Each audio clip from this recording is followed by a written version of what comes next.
fait de la radio, beaucoup de radio, une douzaine d'années, et ensuite j'ai fait de la télévision au sein de TF1, puis Canal+.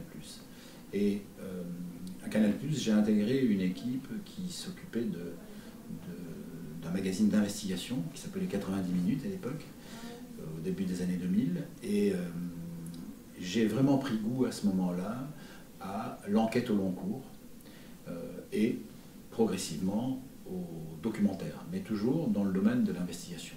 Voilà, donc c'était un parcours presque normal pour un journaliste, un reporter de terrain au départ, devenu aujourd'hui réalisateur.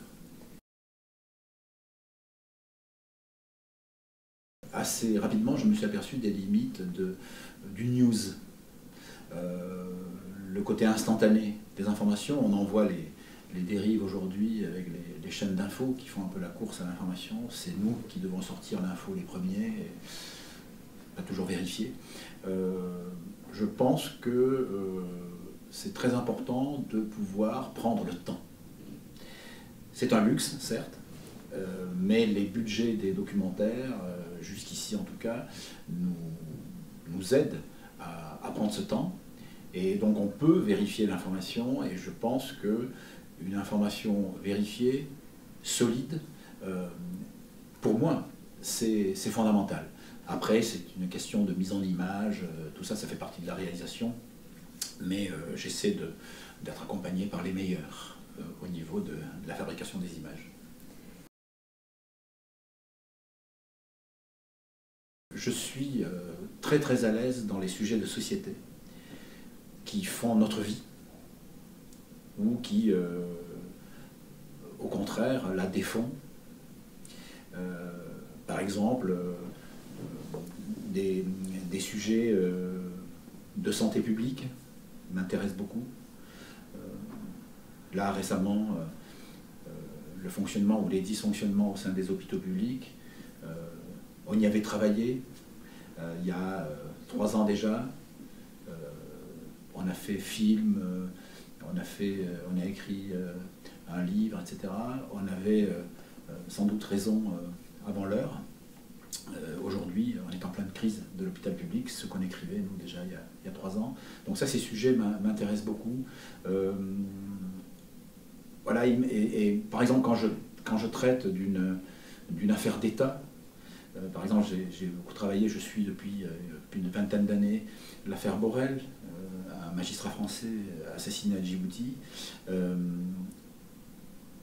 C'est au travers du regard de sa veuve que mon enquête a commencé. Son combat, la dignité qu'elle avait, qui m'a sensibilisé au sujet. Donc c'était pas l'affaire d'État qui m'a accroché tout de suite. C'est devenu au fil du temps, à mes yeux, mais aux yeux de la justice aussi, une vraie affaire d'État.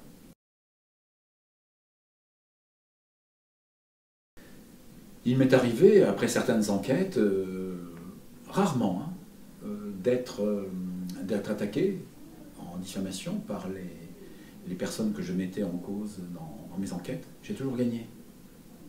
Parce que j'ai aussi un leitmotiv, et ça aussi je le dis à mes étudiants, ou à qui veut l'entendre autour de moi, ayez toujours le souci du contradictoire. Et donc, j'ai toujours bénéficié de ce que, sur le plan judiciaire, ils appellent la bonne foi, devant la 17e chambre correctionnelle à Paris. J'ai dû y passer 3 fois, pas plus, en 25 ans.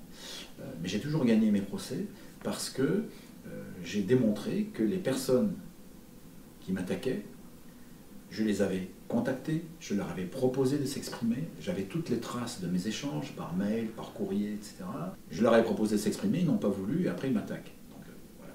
Donc c'est uniquement dans ce cadre-là qu'on a tenté de me museler. Le problème, c'est que, à leurs yeux, le mal était déjà fait, puisque mes films avaient été déjà diffusés.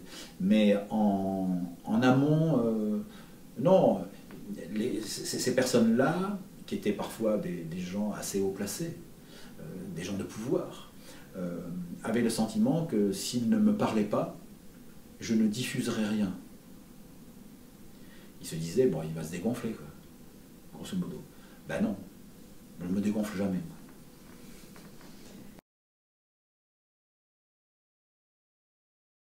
Il faut pour un jeune journaliste qui voudrait un jour se consacrer à l'enquête, je pense qu'il faut être évidemment curieux, c'est la base, mais quand je me présente, moi, qui suis un vieux journaliste d'investigation et un réalisateur, et je leur dis que je suis un passionné de la version officielle pour la détordre.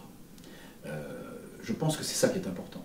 C'est-à-dire que un journaliste enquêteur ne va pas croire obligatoirement ce qui est dit ou ce qui est écrit, ce qui est diffusé de manière péremptoire parfois, ou asséné même, en termes d'informations officielles. Je prends l'exemple de l'affaire Borrell.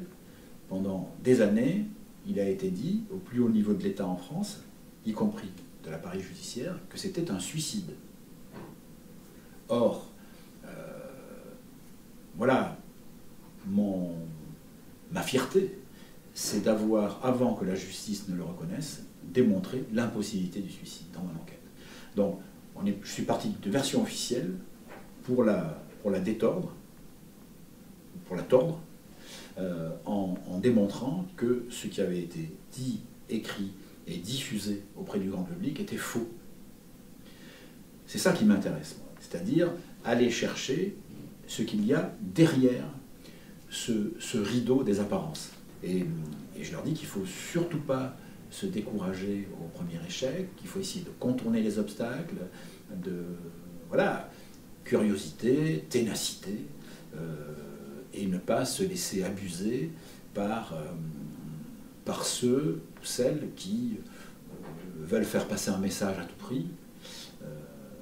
Et dans la série Circuler, il n'y a rien à voir. Si, il y a toujours à voir.